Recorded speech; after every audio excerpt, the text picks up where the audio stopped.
Sir எனக்கு ஒரு doubt sir. சொல்றா.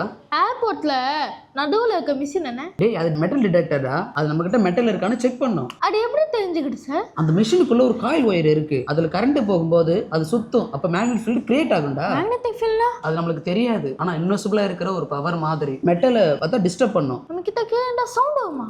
கண்டிப்பா. கீ, காயின், பெல்ட், ஃபக்குல் எல்லாமே மெட்டல் தானே. அப்ப மேக்னெட் ஃபீல்ட டிஸ்டர்ப் பண்ணும். அப்ப டிடெக்டர் பீப் பீப்னு அலாரம் அடிக்கும். நைஃப் வச்சிருந்தா கண்டுபிடிச்சுவாங்களா? கண்டிப்பா. நைஃப்ல கூட ஸ்டீல் பிளேட் தானே இருக்கு. அது ஸ்ட்ராங் மெட்டல். அப்ப டிடெக்டர் உடனே கேட்ச் பண்ணும். கன்னை டிடெக்ட் பண்ணுவாங்களா?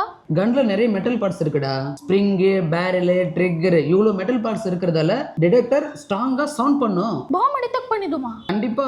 டிடெக்டர் வந்து எக்ஸ்பிரஸ் பவர் டிடெக்ட் பண்ண முடியாது. ஆனா பாம்ல யூசுவலா வயர், சுவிட்ச், மெட்டல் பார்ட்ஸ் இருக்கிறதால டிடெக்ட் ஆகும். மெட்டல் இல்லாத பாம்னா? அப்போ ஏர்போர்ட்ல வேற மெஷின் யூஸ் பண்ணுவாங்க. எக்ஸாம்பிள் பாத்தீங்கன்னா ஸ்கேனர், ஸ்னைப்பர் டாக்ஸஸ், கெமிக்கல் பில்லு, மெட்டல் பார்ட்ஸ் இது மாதிரி. சரி, மெட்டல் டிடெக்டர் எப்படி ஐடென்டிஃபை பண்ணும்? இது கன் தானா எக்ஸாக்ட்டா சொல்ல முடியாது. ஆனா ராங்னு இண்டிகேட் மட்டும் பண்ணும். ஓ, அதனால தான் போலீஸ் அங்கிள் நம்மள செக் பண்றாங்களா?